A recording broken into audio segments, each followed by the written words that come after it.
الحمد للہ وکفی وسلام علی عبادہ الذین اصطفی اما بعد۔ ایک حدیث مبارکہ کا تسلسل چل رہا تھا۔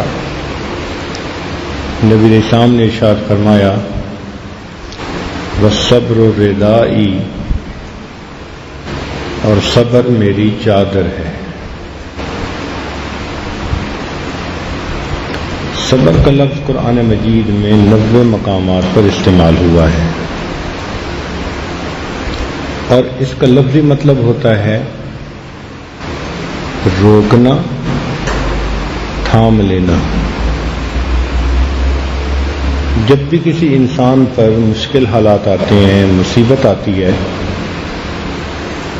تو طبعاً وہ جزا فضا کرتا ہے، زبان پہ شکوے ہوتے ہیں، اعضاء اور جوارح میں بے قراری ہوتی ہے۔ اس وقت اپنے آپ کو تھام لینا، روک لینا، اور شکوہ شکایت کا کوئی لفظ زبان پہ نہ لانا، اس کو صبر کہتے ہیں۔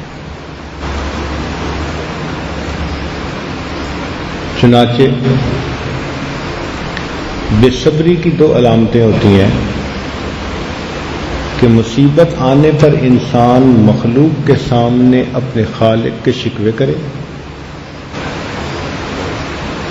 اور دوسری بات اس کے اعضاء اور جوارح میں بے قراری ہو، اضطراب ہو، پریشانی ہو۔ اور اگر یہ دونوں چیزیں نہ ہوں تو اس کو صبر کہتے ہیں۔ دنیا کا کوئی انسان ایسا نہیں کہ جس زندگی میں ناموافق حالات برداشت نہ کرنے پڑتے ہیں۔ اب 2 طرح کے لوگ ہوتے ہیں۔ بعض لوگوں پر جب ایسے حالات آتے ہیں، ان کی طبیعت میں اضطراب، وہ پریشان نظر آتے ہیں، جہاں بیٹھتے ہیں اسی مصیبت کا تذکرہ کرتے ہیں، اپنے آپ کو لوگوں کی نظر میں قابل رحم بناتے ہیں۔ کچھ وہ لوگ ہوتے ہیں جو ایسے حالات میں مایوسی کا شکار ہو جاتے ہیں، ڈپریشن میں چلے جاتے ہیں۔ اور تیسرے وہ لوگ ہوتے ہیں کہ جو اللہ رب العزت کی طرف رجوع زیادہ کر لیتے ہیں، پہلے کی نسبت زیادہ اللہ تعالیٰ کی عبادت میں مشغول ہو جاتے ہیں۔ یہ تیسرا طبقہ کے لوگ صحیح معنوں میں صابرین ہوتے ہیں۔ اب یہاں سوال پیدا ہوتا ہے کہ اللہ تعالیٰ نے ارشاد فرمایا ان اللہ بالناس لرؤوف الرحیم، بے شک اللہ تعالیٰ اپنے بندوں کے ساتھ رؤوف اور رحیم ہے، تو پھر وہ مشکلات کیوں بھیجتا ہے؟ بندے کے اوپر مصیبتیں کیوں آتی ہیں؟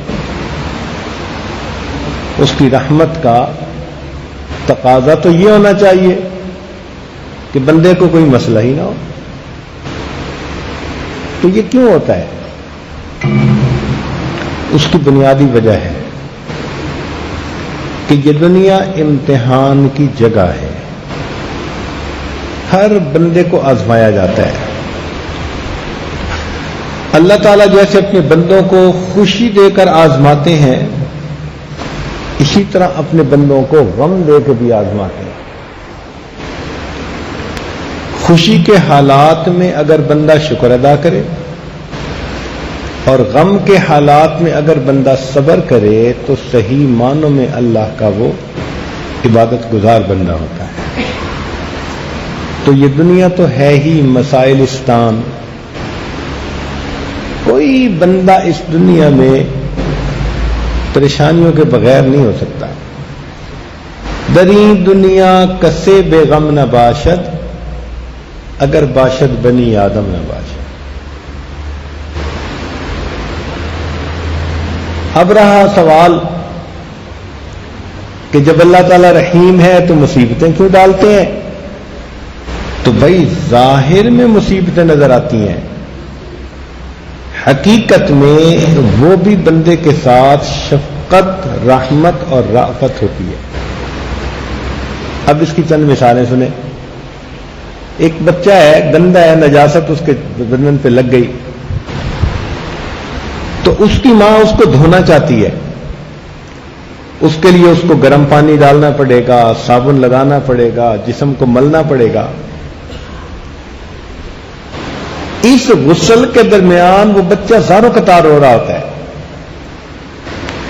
اور دیکھنے والا سمجھتا ہے کہ یہ ماں کیسی ظالمہ ہے جو بچے کو رلائے جا رہی ہے، لیکن اس رلانے میں بھی ماں کی شفقت شامل ہے۔